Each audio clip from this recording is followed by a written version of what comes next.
Olá, seja muito bem-vindo a mais um Na Ponta do Lápis, aqui na TV Câmara Campinas.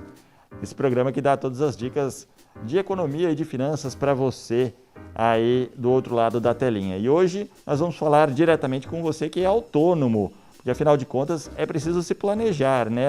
Fazer um planejamento financeiro. Para você que é autônomo, você sabe que a renda é sempre variável no mês. Então, quanto mais você trabalha, maior a sua renda, mas não necessariamente, né? Por isso nós vamos conversar com o professor Eli Borochovicius, ele que é professor de finanças da PUC Campinas e está nos atendendo mais uma vez. Obrigado pela sua presença e por nós podermos ter essa conversa, professor. Como que o autônomo pode se planejar com relação aos seus gastos e também aos seus rendimentos mensais? Você sabe que uma das principais complicações que a gente costuma enxergar quando a gente faz um trabalho junto aos autônomos é que eles têm o costume de misturar a vida pessoal com a vida profissional.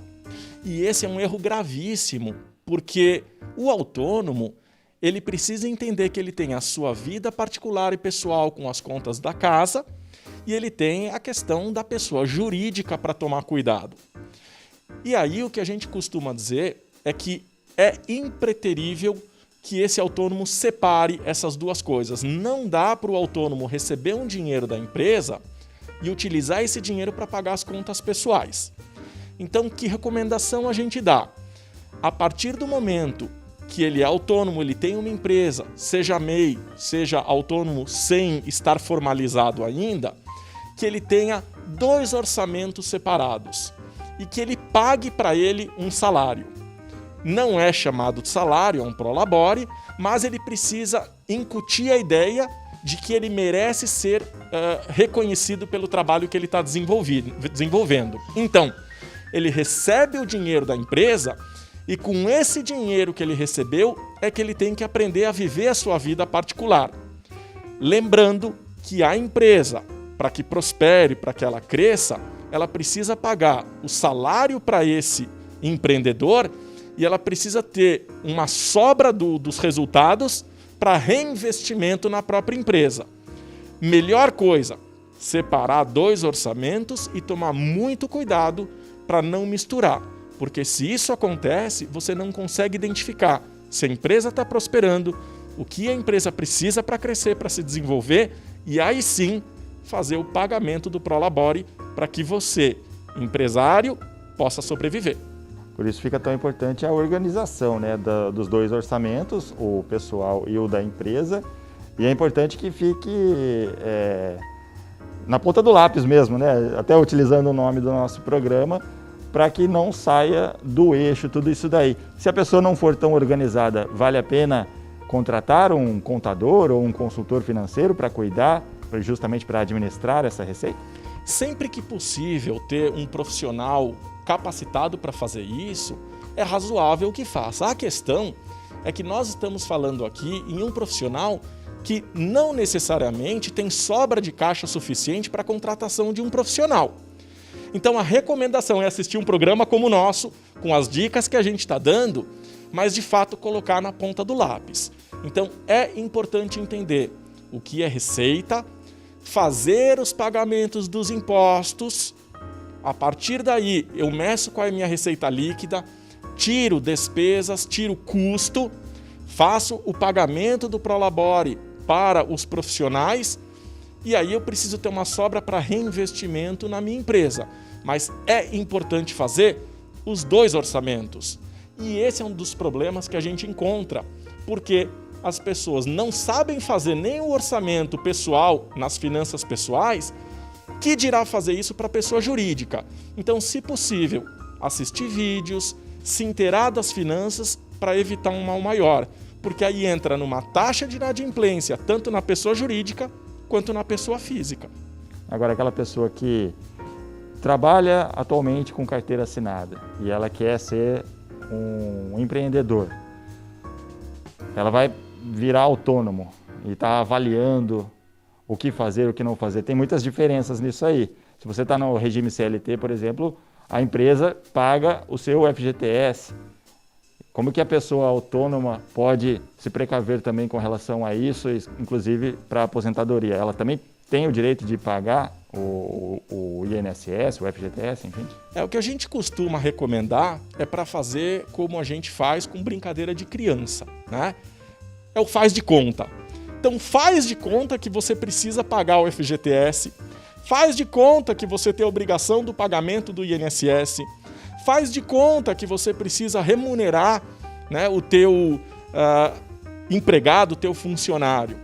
Então, na qualidade de pessoa jurídica, enquanto empreendedor, enquanto empresa, precisa ter esse faz de conta. E eu particularmente recomendo, para tornar essa brincadeira um pouco mais verídica, ter 2 contas bancárias separadas. E isso é um outro erro muito comum, porque o empresário, o autônomo, ele tem a pessoa jurídica e a pessoa física numa mesma conta bancária. E aí mistura mesmo. Então, para você que é autônomo, recomendação minha, 2 contas diferentes, pode ser no mesmo banco, pode ser em bancos diferentes, mas normalmente separar as contas para evitar esse tipo de problema. O que a pessoa deve levar em conta para precificar aquele produto que ela está vendendo ou o serviço que ela está oferecendo como autônoma? Bom, existem várias formas de você trabalhar a precificação. Você tem precificação de produtos, tem precificação de serviço, e aí você pode fazer ou utilização de preço daquilo que está no mercado e adequar os seus custos e despesas para isso, ou eventualmente fazer uma análise de custo, que aí é um pouco mais complexo, para jogar o teu preço no mercado. E aí depende de elasticidade de preço, depende de aceitação do preço no mercado. Você precisa mostrar o valor do teu serviço e o valor do teu produto para que o preço não seja considerado caro pelo consumidor desse teu serviço ou desse teu produto. Levando em conta essa variação na renda do autônomo, que tipo de investimento seria melhor para ele fazer? Lembrando que uma vez, se tiver um mês com um prolabore talvez um pouco menor, e ele precise resgatar isso daí, qual que seriam os melhores investimentos para o autônomo poder fazer?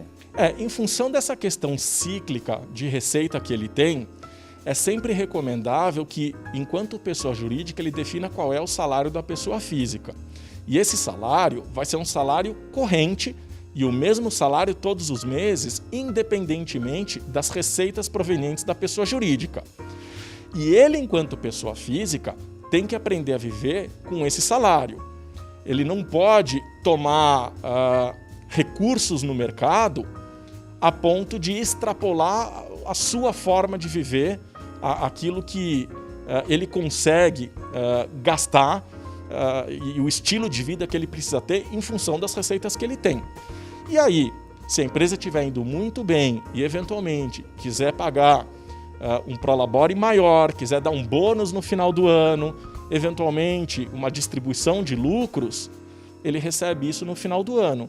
E como todo final de ano e início de ano é onde estão os maiores gastos, porque aí a gente tem todas as contas, né, de impostos, IPTU, IPVA, material escolar no início do ano, os gastos com Natal, com Ano Novo no final do ano, em função dessa concentração de despesas no final do ano, talvez seja uma boa estratégia ser bonificado pela sua própria empresa nesse período.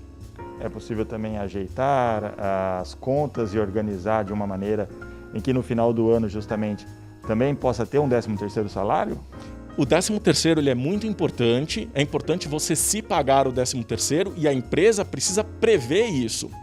Então, uma das dificuldades, isso é muito comum aqui para o brasileiro, é que o brasileiro ele não consegue, e aí eu estou falando de forma generalizada, eu posso incorrer em erros, tá? Mas de forma geral, o brasileiro ele trabalha a curto prazo, ele não faz projeções.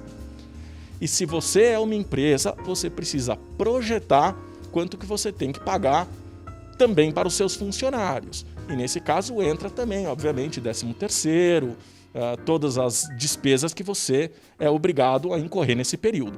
Mas para ele próprio também, ele pode separar ao longo dos meses aquele valor que vai garantir o 13º no final do ano. Sem dúvida nenhuma. E você, enquanto pessoa física, acho importante aprender, inclusive, a administrar o seu dinheiro colocando, por exemplo, 10% da tua receita líquida numa conta de investimento e passar a fazer investimentos frequentes.